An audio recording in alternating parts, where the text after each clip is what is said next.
రాజకీయ పార్టీలకు కేడర్ ఆయువు పట్టు లాంటిది. ప్రతిపక్షంలో ఉన్నా, అధికార పక్షంలో ఉన్నా తాము నమ్ముకున్న పార్టీని కార్యకర్తలు ఎప్పటికీ వదిలిపెట్టరు.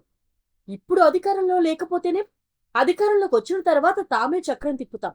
మా నాయకుడు మమ్మల్ని చూసుకుంటాడు అని అనుకుంటుంది క్యాడర్. అయితే ఇప్పుడు కూటమిలో ఆ పరిస్థితి కనిపించడం లేదట. ముఖ్యంగా కడప జిల్లాలో అయితే గెలిచిన నాయకులు క్యాడర్ని పట్టించుకోవడమే మానేశారట. తమని కాదని కొత్తగా వచ్చిన వారికి ప్రాధాన్యత ఇవ్వడం ఏంటి అంటున్నారట అక్కడి వాళ్ళు. అసలు కడప జిల్లాలో ఏం జరుగుతోంది? క్యాడర్ ఎందుకు అసంతృప్తిగా ఉంది? Let's watch the story.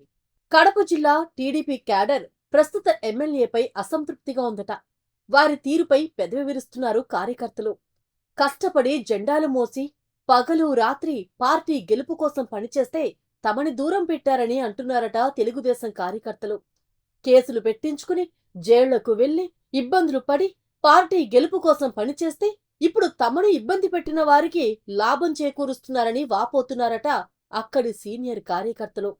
2024లో AP మొత్తం అనూహ్య ఎన్నికల ఫలితాలొచ్చిన విషయం అందరికీ తెలిసినదే. ఇక కడప విషయానికొస్తే ఎవ్వరూ ఊహించని విధంగా 10 నియోజకవర్గాలకు గాను 7 చోట్ల కూటమి ప్రభుత్వం జెండా ఎగిరేసింది. దాంట్లో బీజేపీ ఒకచోట, జనసేన మరొక చోట విజయం సాధించగా మిగతా 5 నియోజకవర్గాల్లో టీడీపీ గెలిచింది. అయితే ఇప్పుడు ఆ ఎమ్మెల్యేలు క్యాడర్ను పట్టించుకోవడం మానేశారట. వైసీపీ నుంచి టీడీపీలోకి వచ్చిన వారికి అత్యంత ప్రాధాన్యత ఇస్తున్నారు అనే ఆరోపణలు వినిపిస్తున్నాయి. తమ లాభాల కోసం కండువాలు మార్చుకున్న వారిని దగ్గరకు తీయటం ఏంటని ప్రశ్నిస్తున్నారట కార్యకర్తలు. మద్యం కుంభకోణం, ఇసుక అక్రమ తరలింపు, అవినీతి కేసులు ఉన్నవాళ్లంతా ఆ కేసుల నుంచి తప్పించుకోవాలనే ఉద్దేశంతో పసుపు కండువా కప్పుకుంటే ఎమ్మెల్యేలు వారిని దగ్గరకు తీసుకున్నారని అంటున్నారు. అప్పుడు వారే సంపాదించుకుని ఇప్పుడు కూడా వారే సంపాదించుకుంటే తమకేం లాభం అంటూ వాపోతున్నారట కొంతమంది. కడప, రాయచోటి, ప్రొద్దుటూరులో ఇలాంటి పరిస్థితులు మరీ ఎక్కువగా ఉన్నట్లు తెలుగు తమ్ముళ్లు చెబుతున్నారు. స్థానిక సంస్థల ఎన్నికలు వస్తున్న నేపథ్యంలో తమ తడాక ఏంటో చూపిస్తామని చిన్న సైజు వార్నింగ్లు కూడా ఇస్తున్నారు అనే వార్తలు వినిపిస్తున్నాయి. జెండా మోస్తే నిండా ముంచారని అధినాయకత్వానికి చెప్పాలని అనుకుంటున్నారని కూడా తెలుస్తోంది.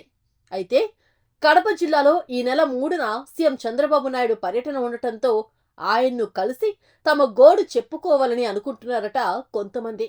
కొత్తగా వచ్చి పెత్తనం చెలాయిస్తున్న కొంతమంది కారణంగా కూటమికి కూడా చెడ్డ పేరొస్తుందని చెప్పుకోవాలని అనుకుంటున్నారట.